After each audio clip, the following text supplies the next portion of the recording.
पाकिस्तान जानता है कि भारत से भिड़ना खुद को बर्बादी की ओर धकेलना है। जंग की बात तो छोड़िए, पाकिस्तान के हालात ऐसे हैं कि वो अब बयानबाजी से भी पीछे हट रहा है। क्या ये सिर्फ एक डर है या हालात की मजबूरी? चलिए आपको 5 ठोस वजहें बताते हैं जिनकी वजह से जिन्ना का देश आज भारत से टकराने से बचता फिर रहा है। पहली वजह है बर्बाद होती अर्थव्यवस्था। पाकिस्तान का खजाना खाली है, आईएमएफ की भीख पर देश चल रहा है। यहाँ 1 किलो आटा 110 रुपए में बिक रहा है, जबकि भारत में 5 किलो का पैक 250 में मिल जाता है। 125 अरब डॉलर से ज्यादा का कर्ज सिर पर है और विदेशी मुद्रा भंडार गिरकर अब सिर्फ 15.4 बिलियन डॉलर है। वर्ल्ड बैंक कहता है कि 39.4% आबादी गरीबी रेखा से नीचे जा रही है। ऐसे में युद्ध का खर्चा मुमकिन ही नहीं है। दूसरी बड़ी मजबूरी है सैन्य ताकत में भारी फासला।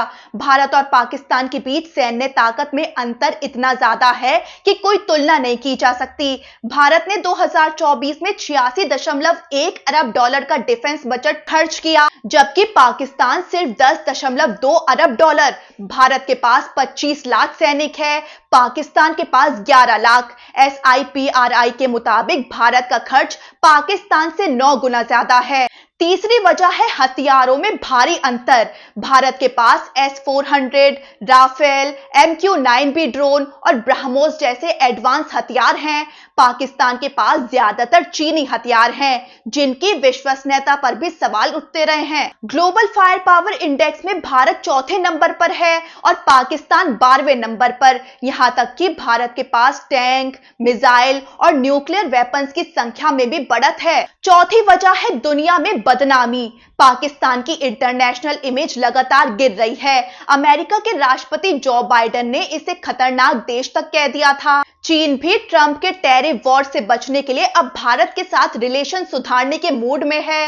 रूस तो पहले से ही भारत का समर्थन करता रहा है और अब पहलगाम आतंकी हमले ने दुनिया भर में पाकिस्तान की स्थिति और भी कमजोर कर दी है। पांचवी वजह है बिग ब्रदर नवाज शरीफ का अलर्ट। पाकिस्तान के पूर्व प्रधानमंत्री नवाज शरीफ ने अपने भाई और मौजूदा पीएम शहबाज शरीफ को साफ सलाह दी कि भारत से टकराना नहीं, जंग से बचो। नवाज शरीफ ने कहा कि पाकिस्तान संघर्ष की बजाय कूटनीतिक तरीके से बीच का रास्ता निकालने की कोशिश करे। शांत रहने में ही पाकिस्तान की भलाई है। उन्होंने अपने मंत्रियों और नेताओं को बयानबाजी से बचने के लिए भी कहा है। उन्होंने कहा कि अगर युद्ध होता भी है तो इसमें पाकिस्तान का ही नुकसान ज्यादा होगा। वहीं जानकार कहते हैं कि असल कंट्रोल नवाज शरीफ के पास ही है। उनकी मर्जी के बिना शहबाज कोई बड़ा फैसला नहीं लेते। तो जब बिग ब्रदर खुद पीछे हट रहे हैं तो जंग का सवाल ही नहीं उठता। तो ये तो साफ है कि पाकिस्तान जानता है कि अगर युद्ध हुआ तो नुकसान उसी का ज्यादा होगा। खाली खजाना, कमजोर सेना, घटिया हथियार और बदनाम छवि, ये वो मजबूरियां हैं जो पाकिस्तान को जंग से दूर रख रही हैं।